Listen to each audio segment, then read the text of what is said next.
Good morning, students. Another question.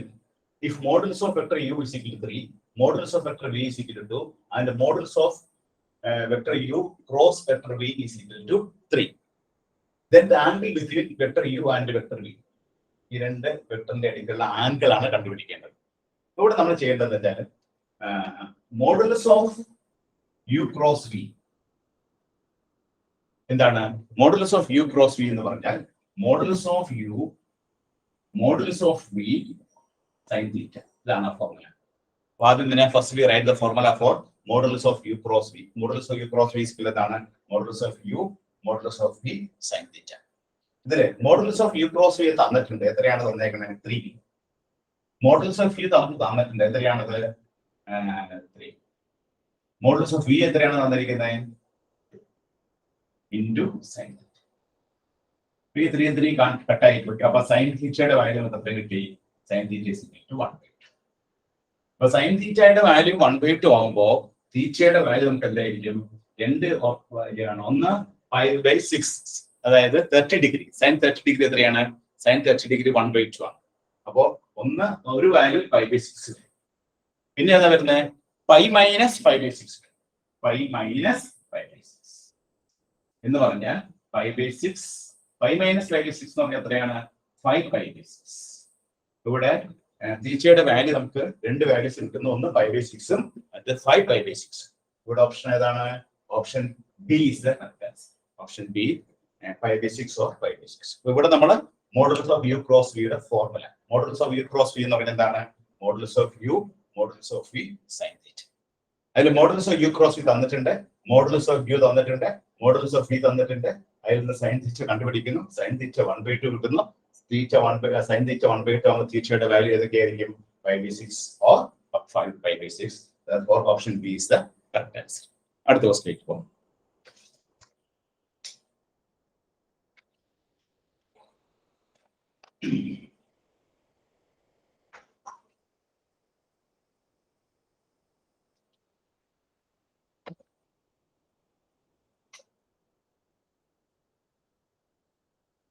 The equation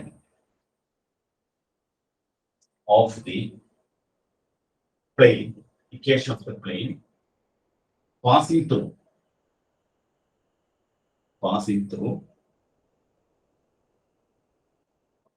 the point -1, -2, -3 and perpendicular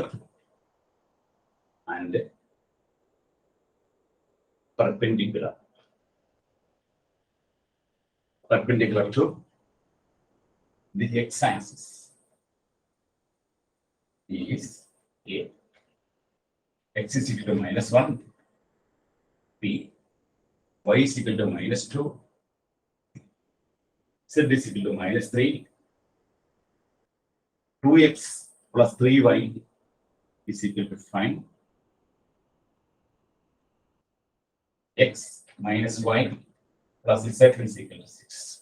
അടുത്ത question ആണ്. The equation of the plane passing through the point -1, -2, -3 and perpendicular to the x-axis is 5 options ആണ് തന്നിരിക്കുന്നത്. ഇവിടെ നമ്മൾ equation of plane passing through a point -1, -2, -3 and perpendicular to the x-axis. Plane നമ്മളിവിടെ x-axis perpendicular ആണെന്ന് പറഞ്ഞിരിക്കുന്നത്. perpendicular to the x-axis എന്ന് പറയുന്നതുകൊണ്ട് normally direction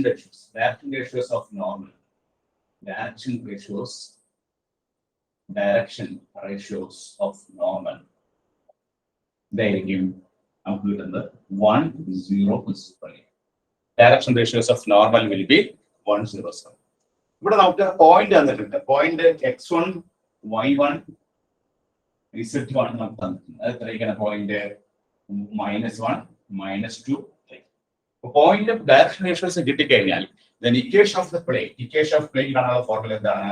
equation of plane എന്ന് പറഞ്ഞാൽ a into x minus x1 plus b into y minus y1 plus c into z minus z1 is equal to 0. ഇതാണ് equation of plane. അപ്പോൾ ഈ value substitute ചെയ്യാം. ഇവിടെ നമ്മൾ സബ്സ്റ്റിറ്റ്യൂട്ട് ചെയ്യുമ്പോൾ നമുക്ക് a എന്ന് പറയുന്നത് എത്രയാണ്? 1 ആണ്. 1 into x minus x1 എത്രയാണ്?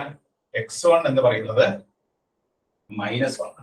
അപ്പോൾ -1 എന്ന് പറയുമ്പോൾ -1 പ്ലസ് b, ഇത് രണ്ടാമത്തെ കേസ് 0, അടുത്ത കേസ് 0, ദാറ്റ് ഈസ് ഈക്വൽ 0. അപ്പോൾ 1 into x plus 1 is equal to 0 എന്ന് വരും. Therefore x ന്റെ വാല്യൂ നമുക്ക് കിട്ടും മൈനസ്. അപ്പോൾ ഇവിടെ option A is the correct answer. ഇവിടെ നമ്മൾ അതിന്റെ ആൻസർ നമുക്ക് കിട്ടുന്നത് x is equal to -1 എന്നാണ്. Equation of the plane passing through the point -1, -2, -3 and perpendicular to the x-axis. X-axis perpendicular ആയതുകൊണ്ട് direction ratios of normal direction ratios ആയിരിക്കും 1, 0, 0. അപ്പോൾ അതിൽ നിന്ന് നമുക്ക് ഇക്വേഷൻ ഓഫ് പ്ലെയിൻ കാണാനുള്ള ഫോർമുല എന്താണ്? a into x minus x1 plus b into y minus y1 plus c into z minus z1 is equal to 0. അതിൽ നമുക്ക് x1, y1, z1 നമുക്ക് അറിയാം. ഏതാണ്? -1, -2, 3. a b c നമുക്ക് അറിയാം. ഏതാണ്? 1, 0, 0. അപ്പോൾ നമ്മൾ ആ വാല്യൂ സബ്സ്റ്റിറ്റ്യൂട്ട് ചെയ്യുമ്പോൾ സെക്കൻഡ് തേർഡ് ടേമും 0 ആയിപ്പോൾ ആദ്യത്തെ ടേം മാത്രം 1 into x plus 1 വരും. Therefore x is equal to -1. Option A is the correct answer. അടുത്ത question.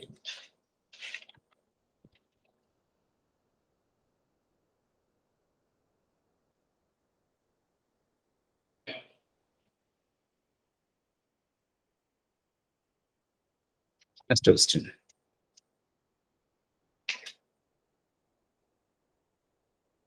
Let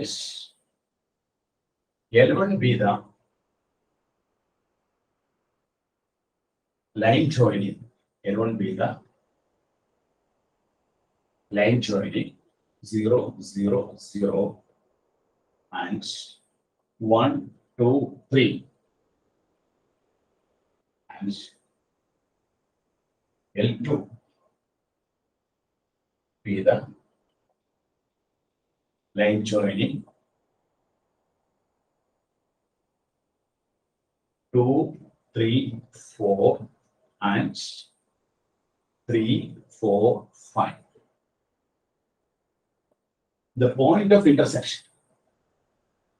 The point of intersection of L1 and L2 is 0, 0, 1, 2, 3, 2, 3, 4, 3, 4, E, 1, 1. Another question. Let L1 be the line joining 0, 0, 0 and 1, 2, 3, and L2 be the line joining 2, 3, 4 and 3, 4, 5.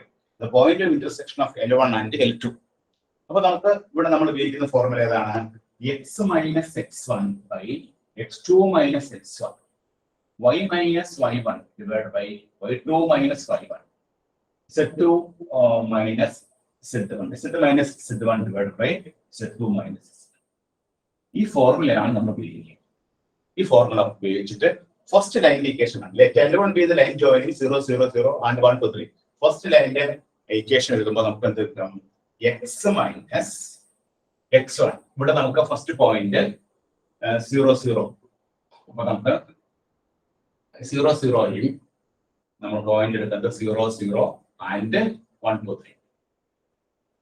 ഈ രണ്ട് point ഉപയോഗിച്ച് first line equation എഴുതുകയാണ്. First line equation നമ്മൾ എഴുതുമ്പോൾ ഈ ഫോർമുലയിൽ കൊടുക്കുക. അപ്പോൾ x minus x1 എത്രയാണ് ഇവിടെ? x1 എന്നുള്ള 0. x minus 0 divided by x2 minus x1. So 1 minus 0. Then y minus y1. y minus 0 divided by y2 minus y1 എത്രയാണ്? 2 minus 0. Then z minus z1. z minus 0 divided by 3 minus 0. നമുക്ക് കിട്ടുന്ന line നോക്കി. x by 1 is equal to y by 2. That is equal to z by 3. First line കിട്ടുന്നത് എങ്ങനെയാണ്? L1 എന്നുള്ള line x by 1 is equal to y by 2. That is equal to z by 3. ഇനി രണ്ടാമത്തെ line L2 എന്നുള്ള line, അവിടെ എടുക്കേണ്ട point ഏതൊക്കെയാണ്? 2, 3, 4, 3, 4, 5. ഈ രണ്ട് പോയിന്റ് ആ പോയിന്റ് ഉപയോഗിച്ച് എന്ത് എന്ന ലൈൻ കാണാനാണ്. അപ്പൊ നമുക്ക് X minus X one X minus 2 divided by 3 minus 2 1 y minus y1 that is y minus 3 divided by 4 minus 3 1 the z minus z1 that is 4 divided by 5 minus 4 എത്രയാണ് നമ്മൾ. അപ്പൊ അടുത്ത ലൈനിന്റെ ഇക്വേഷൻ നമുക്ക് കിട്ടുന്നത് x minus 2 by 1 y minus 3 by 1 z minus 4 by അടുത്ത ലൈനിന്റെ equation കിട്ടും. ഇനി ഈ രണ്ട് ലൈനിന്റെ ഇക്വേഷനും കൂടി രണ്ടാമത്തെ ലൈൻ ഇതാണ്. ആദ്യത്തെ ലൈൻ രണ്ട് ലൈനും കൂടി കോമൺ ആയിട്ട് വരുന്നതാണ്.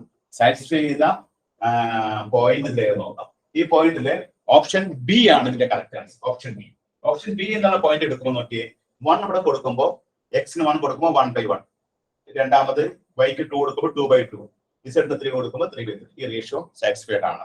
അപ്പോൾ 1/1, 2/2, 3/3 കറക്റ്റ് ആണ്. ഇനി ഈ പോയിന്റ് നമ്മൾ ഇവിടെ കൊടുത്തു നോക്കാം. 1 minus 2 എന്ന് പറഞ്ഞാൽ എത്രയാണ്? 1 minus 2 is equal to -1 divided by 1. അടുത്ത 2 കൊടുക്കാം, 2 minus 3/1 അപ്പോഴും -1/1. 3 കൊടുക്കുക, 3 minus 4/1 അപ്പോഴും -1. അപ്പൊ ഈ രണ്ട് ഇക്വേഷൻസിനെ ഇന്റർസെക്ട് കോമൺ ആയിട്ട് വരുന്ന പോയിന്റ് എന്ന് പറയുന്നത് എന്താണ്? Option B is the correct answer. 1 2 3. അപ്പൊ ഇവിടെ നമ്മൾ എന്ത് ചെയ്യേണ്ടത്?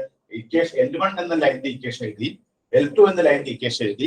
ഇക്വേഷൻ എഴുതാനായിട്ട് നമ്മൾ ഉപയോഗിച്ച ഫോർമുല ഏതാണ്?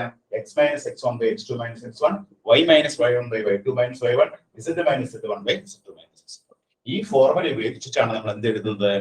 ഈ രണ്ട് ലൈനിന്റെ ഇക്വേഷൻ എഴുതുന്നത്. ആ രണ്ട് ലൈനിന്റെ ഇക്വേഷൻ എഴുതി കഴിഞ്ഞിട്ട് ഈ തന്നിരിക്കുന്ന 5 ഓപ്ഷൻ നമുക്ക് 5 ഓപ്ഷൻ വന്നിട്ട് ഇതിലെ ഏറ്റവും ആവശ്യമായിട്ടുള്ള പോയിന്റ് ബി എന്നുള്ള പോയിന്റ് ഇവിടെ സബ്സ്റ്റിറ്റ്യൂട്ട് ചെയ്യുമ്പോൾ ഫസ്റ്റ് ലൈനിലും സെക്കൻഡ് ലൈനിലും സാറ്റിസ്ഫൈ ചെയ്യുന്നുണ്ട്, റേഷ്യോസ് കറക്റ്റ് ആവുന്നുണ്ട്. Therefore ഓപ്ഷൻ ബി ആണ് ഇതിന്റെ കറക്റ്റ് ആൻസർ. നോട്ട് ചെയ്തിട്ടുള്ളൂ.